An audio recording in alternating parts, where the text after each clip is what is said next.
Good morning and welcome back to Almus Market Mornings. Optimism is once again building for an agreement which opens the Strait of Hormuz. Iran says it has reached agreement with Oman on a proposed route for shipping through the Hormuz Strait. It is in the final drafting stage as shared by the Iran Foreign Office. Now, it's not very clear whether this means it's an open waterway, but market has taken this positively so far. There are a few big movers. Gold has been shining. It has rallied more than 4% in yesterday's trading, and the dollar index has been weakening over the last couple of days. Good morning, JK. How are you reading this move in gold? It seems to have broken out after being in a range for quite some time. Good morning, Swaraj. I think gold, it's a short squeeze, I would say, because it has been sold for quite some time now with not a very strong fundamental banking, but just that, larger players were playing on the positioning in the market. And of course, when gold did not gain, even in a war situation, there was more encouragement for bears to take control. And that is where we went below even 4,000 on the international gold. Now, of course, the last moves also intensified when the yields started going up. Now, with the prospect of peace again surfacing and the yields coming off, oil down, uh, gold has found the reasons to remove those shorts, and the squeeze has taken it really almost 6% up from the low that was seen just a couple of days ago. It's just a matter of positioning move on both sides. In a medium term, in the longer term, of course, gold is very bullish. But in the medium term, I see gold still on a range. Perhaps I would put it at a larger range of 38 and 3800 and 4500. Uh, so that is how historically it moves after seeing a parabolic move that was seen earlier in the year. Yeah, now the squeeze can take it up to 4,400. And then, of course, we'll again start to consolidate and need stronger reasons for it to go up immediately. Even the central banks have been selective in where they buy the gold. That apart, there is another renewed peace effort, which is seems to be, kind of uh, more optimistic to get the Hormuz Strait open. That is the main focus.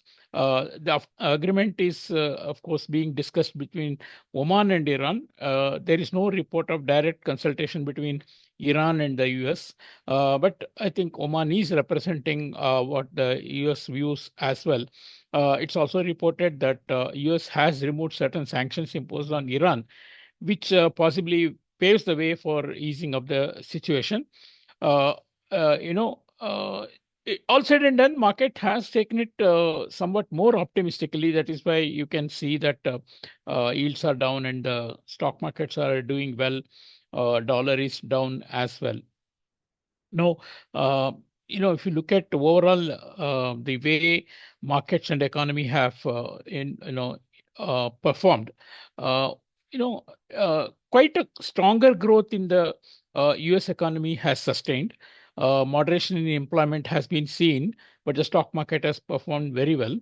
In fact, the rest of the world has also waded through this latest crisis quite effectively. And if the major issue of supply chain is revised or resolved, rather, global growth should pick up as inflation will ease.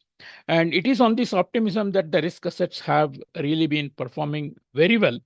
And the earlier concerns about AI have also receded after some of the major companies like Microsoft have given good guidance, and the market also has a positive bias. And nobody wants a sell-off in the market. More so, the governments which are very keen to preserve values and kind of keep the financial system safe. I think that's the main driving force, and of course the latest trigger from the Iran-US peace talks on the Hormuz Strait being opened, that has given further impetus.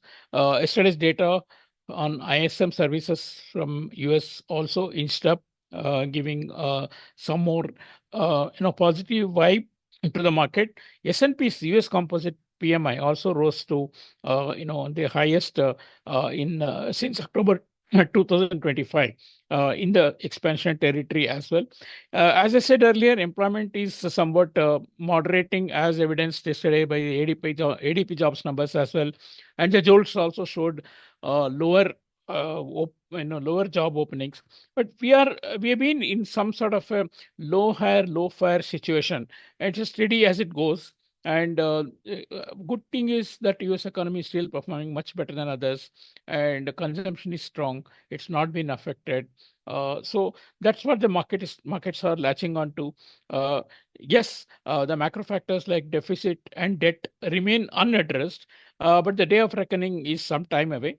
So I think this optimism is slowly spreading to the other markets as well. We know some markets like Taiwan, Korea have had parabolic rise, Japan as well, and those markets are consolidating. But the definitely the risk rally is spreading to the other markets now.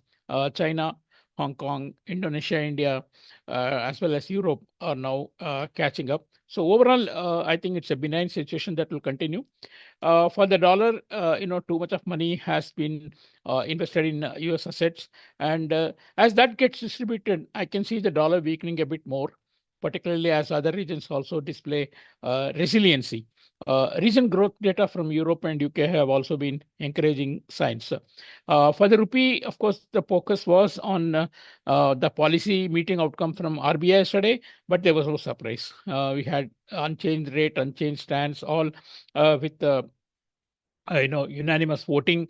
Uh, Good thing for the market was growth rate was upped by 0.1%. Inflation was estimated lower by 0.1%. That's a best thing that you can ask, the market can ask for. But no major announcements from RBI on any other issues. Then market continues to look ahead to updated numbers on the flows, particularly the FCNRB scheme as well. So, with no surprises, no indications that RBI is any way closer to the a rate hike.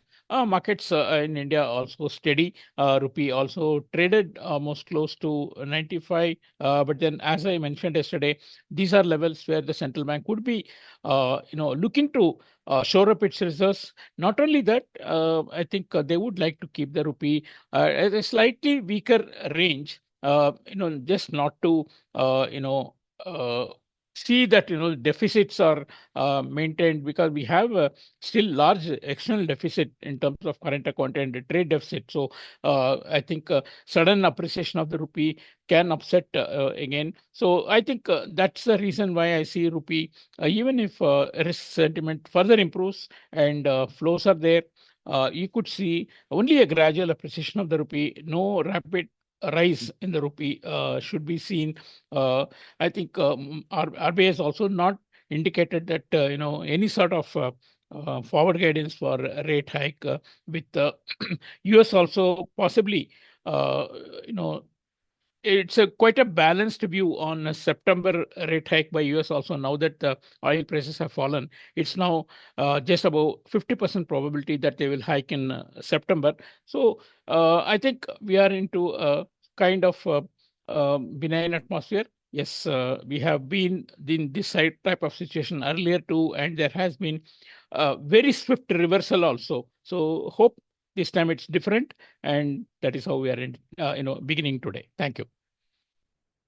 Thank you, Jackie. And yes, a bit of an optimism as some churning happens from US risk assets to other markets, and that might actually be a trigger for some more dollar weakness. Other emerging markets are expected to do somewhat well. The geopolitical situation, it seems to be getting better. The talks between Iran and Oman to open the Hormuz Strait, even though we don't know whether US is involved or even if this would be something sustainable. But as of now, markets are sort of believing that, and we are seeing a general optimism on risk assets. Gold, which has been sold all this while, it has rallied quite significantly in the last 2 days, and so we'll see how all of this trend picks up. For domestically, RBI kept the rate and stance unchanged in yesterday's decision. Growth rate projection has been improved slightly, while inflation projection has been lowered. Otherwise, rupee remains broadly on a range on the stronger side. That's it from us today. Thanks for listening. We will catch up tomorrow with a fresh round of updates.